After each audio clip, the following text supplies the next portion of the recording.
Bismillahirrahmanirrahim. Dengan mengucapkan syukur Alhamdulillah, kita panjatkan puji syukur kehadirat Allah SWT, Tuhan yang Maha Esa, yang telah memberikan kita kesempatan untuk mendengarkan kitab Islami dalam kitabun majelis ini. Pembahasan kali ini dari kitab Al-Fath Al-Rabbani karya Syekh Muhyiddin Abdul Qadir Jailani. Majelis 2, Kefakiran. Pada pertemuan tanggal 5 Syawal 545 Hijriah, Syekh Abdul Qadir Jailani menyampaikan ceramahnya. Kelalaianmu terhadap Allah akan memalingkan dan menjauhkanmu darinya.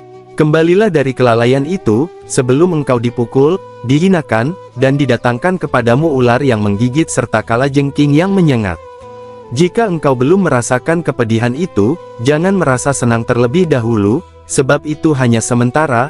Allah Azza wa Jalla berfirman, sehingga, ketika mereka gembira dengan apa yang telah diberikan kepada mereka, kami siksa mereka secara tiba-tiba. Quran Surat Al-An'am, 44. Sesungguhnya dia akan mencapai apa yang ada di sisi Allah hanya dengan kesabaran.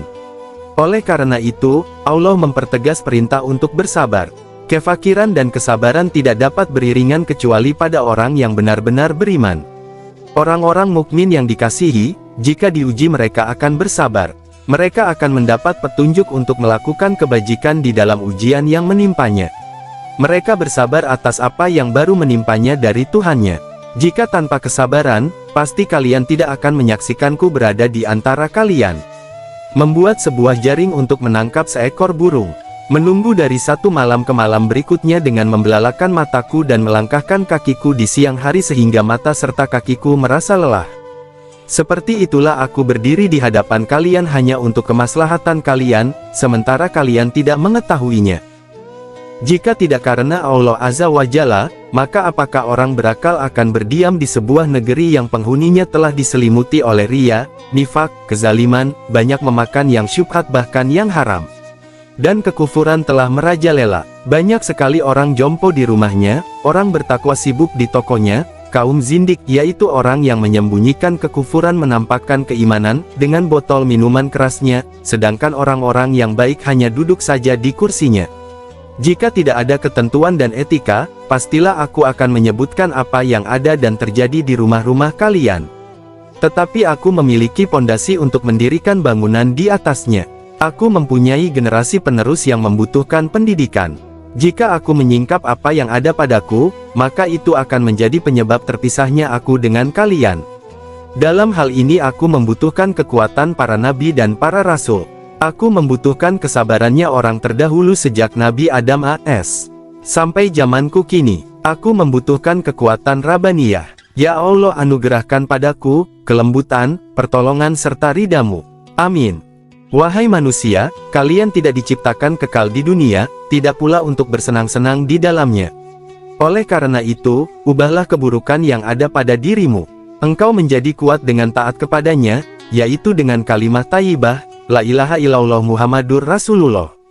Dan ini tidak akan memberikan manfaat kecuali setelah engkau sandarkan segala sesuatu kepadanya. Iman itu harus sejalan antara ucapan dan perbuatan. Allah tidak akan menerimamu jika engkau mendatanginya dengan berlumuran dosa dan maksiat. Dan engkau menetap pada kemaksiatan tersebut sehingga engkau tinggalkan sholat, puasa, sedekah dan amal-amal yang baik. Maka apa gunanya ucapan dua kalimat syahadat yang keluar dari lidahmu itu? Jika dua kalimat syahadat keluar dari mulutmu, maka sesungguhnya engkau telah mengaku dan berjanji. Maka mana bukti dari janji itu? Bukti tersebut adalah dengan menjalankan segala perintahnya dan menjauhi segala larangannya, bersabar dengan segala cobaan, pasrah dengan segala ketetapannya. Jika itu semua telah engkau lakukan, maka Allah tidak akan menerimanya kecuali dilakukan dengan penuh keikhlasan, yaitu dengan mengharapkan Allah Azza wa Jalla semata. Ucapan tidak akan diterima, kecuali diikuti dengan perbuatan, dan perbuatan tidak akan diterima kecuali diiringi dengan keikhlasan dan sesuai dengan tuntunan sunnah Rasulullah. Kasihilah orang-orang fakir dengan memberikan sebagian hartamu.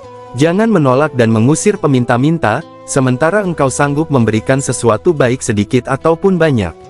Sukailah memberi kepada orang lain karena Allah sangat senang memberi. Dan bersyukurlah, karena Allah telah menjadikanmu mampu untuk memberi.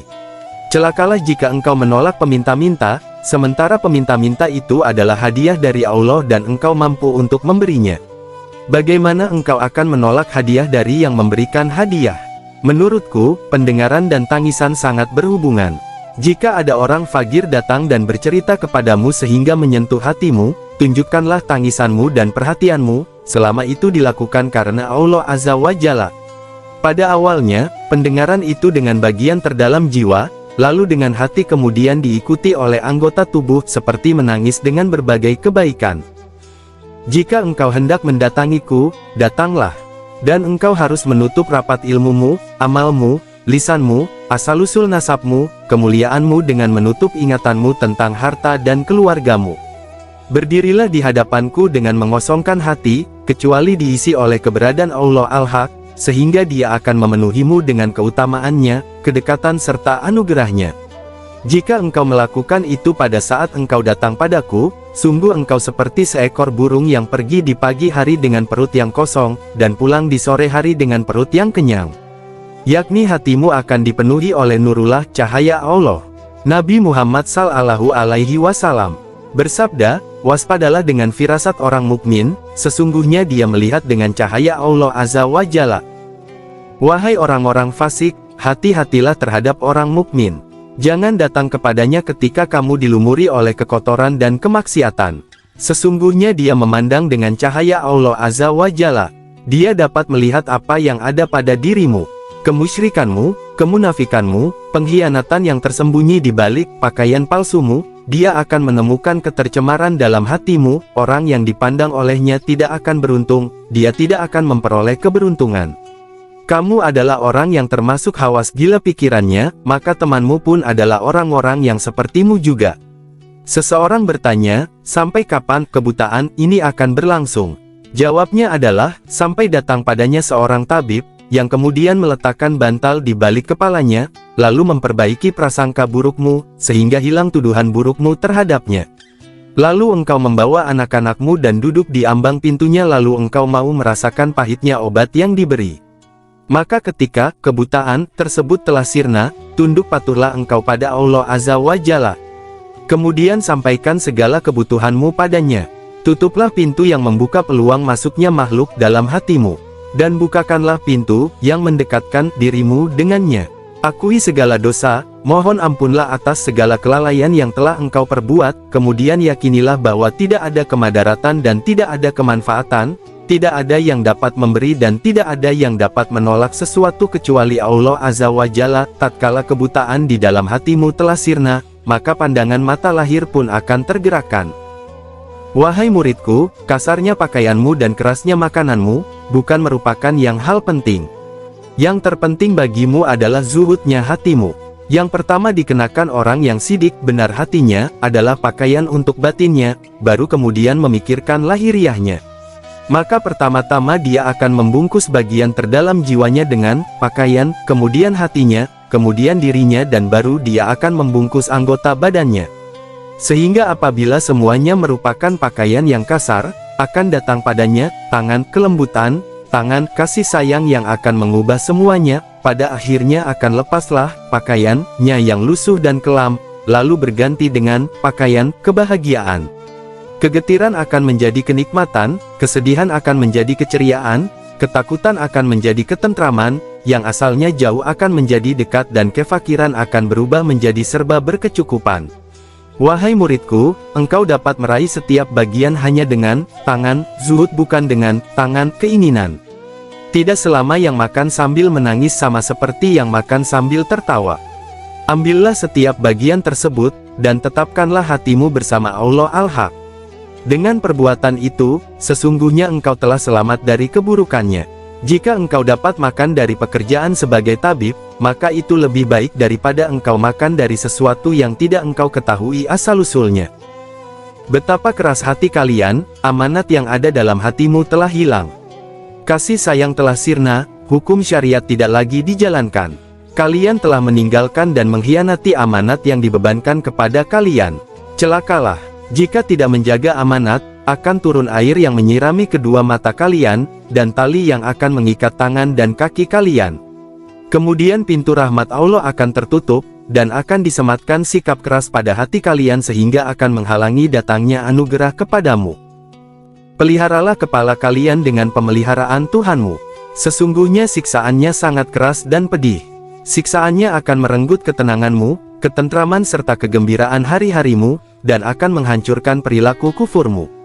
Takutlah padanya, Dialah Tuhan langit dan bumi. Peliharalah nikmat yang telah diberikannya dengan bersyukur, sambutlah perintah dan larangannya dengan memperhatikan dan mentaatinya. Terimalah segala kesukaran dengan sabar dan segala kemudahan dengan syukur. Demikianlah yang telah dilakukan oleh para nabi, para rasul, pada syalihin. Mereka mensyukuri nikmatnya dan bersabar atas cobaannya. Beranjaklah dari hidangan yang berbau maksiat, beralihlah kepada hidangan yang penuh dengan ketaatan. Peliharalah segala peraturan dan hukum-hukumnya. Bertaubatlah dari dosa-dosa, dan perbaharuilah jiwa-jiwa kalian, sesungguhnya Allah Azza wa Jalla tidak berbuat zalim kepada hamba-hambanya. Ingatlah pada kematian dan apa-apa yang akan terjadi setelahnya. Ingatlah Tuhanmu, hisabnya serta pandangannya kepada kalian. Renungkanlah, sampai kapan kita akan tetap tertidur lelap?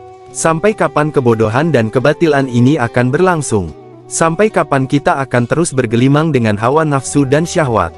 Mengapa tidak mau membiasakan beribadah kepadanya? Kenapa belum menjalankan syariatnya?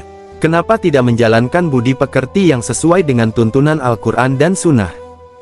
Wahai murid-muridku, jangan bergaul dengan manusia diiringi dengan kebutaan, kebodohan, sifat lalai dan kemalasan. Bergaullah dengan pandangan yang terbuka, ilmu serta penuh dengan semangat. Jika engkau melihat ada yang pantas dan terpuji, maka ikutilah. Dan jika engkau melihat sesuatu yang akan menjerumuskanmu, maka menjauhlah darinya. Kalian ada dalam kelalaian, oleh karenanya, bangunlah. Penuhilah masjid-masjid, tegakkanlah salat, kumandangkan solawat bagi Rasulullah Sallallahu Alaihi Wasallam. Beliau bersabda, kalau saja dari langit turun api, maka tidak akan ada yang selamat darinya kecuali ahli masjid. Jika kalian lalai di dalam solat, maka solat tersebut terputus dari Allah Azza wa Jalla. Nabi Muhammad Sallallahu Alaihi Wasallam bersabda, keadaan hamba yang paling dekat dengan Tuhannya adalah ketika dia bersujud. Celakalah, betapa banyak engkau mentakwil ayat-ayat Allah, dan betapa banyak engkau memberi rukhsah keringanan. Orang yang mentakwil termasuk berkhianat. Ketika kita mengikuti ketetapan hati, bergantung pada hukum ijma, kemudian ikhlas dalam beramal, kita tidak bermaksud meninggalkan hukum Allah Azza wa Jalla. Bagaimana sekiranya takwil kita dan keringan yang kita tempuh hilang?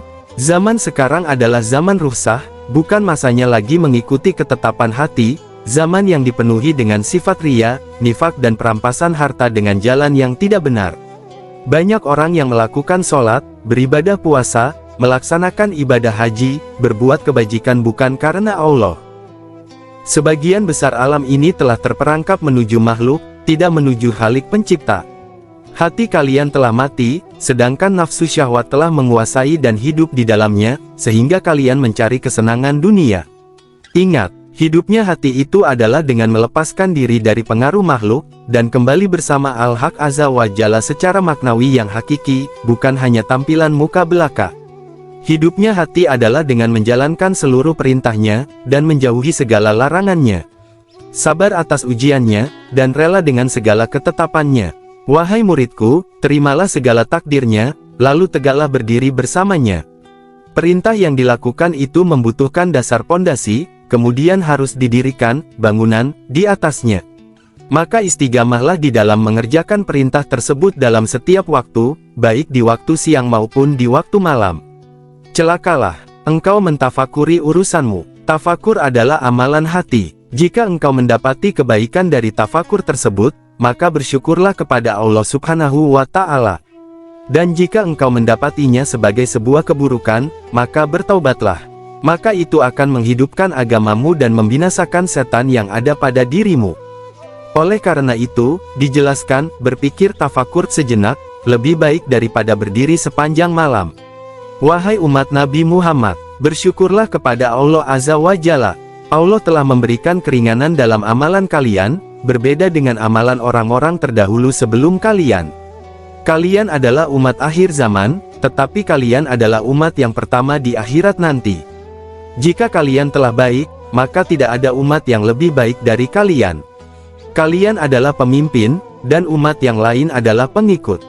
Ingatlah, hal ini tidak akan terwujud selama nafsu syahwat masih bercokol dalam dirimu, selama engkau menentang Allah yang Maha Pencipta, selama perbuatanmu masih terbungkus ria dan nifak, selama dunia masih engkau cintai, selama masih ada hal lain selain Allah di dalam hatimu. Maka engkau tidak akan menjadi umat terbaik. Ya Allah, anugerahkan kepada kami kesanggupan untuk itu, dan anugerahkan kepada kami kebaikan di dunia dan di akhirat, dan peliharalah kami dari siksa api neraka. Amin ya robbal alamin.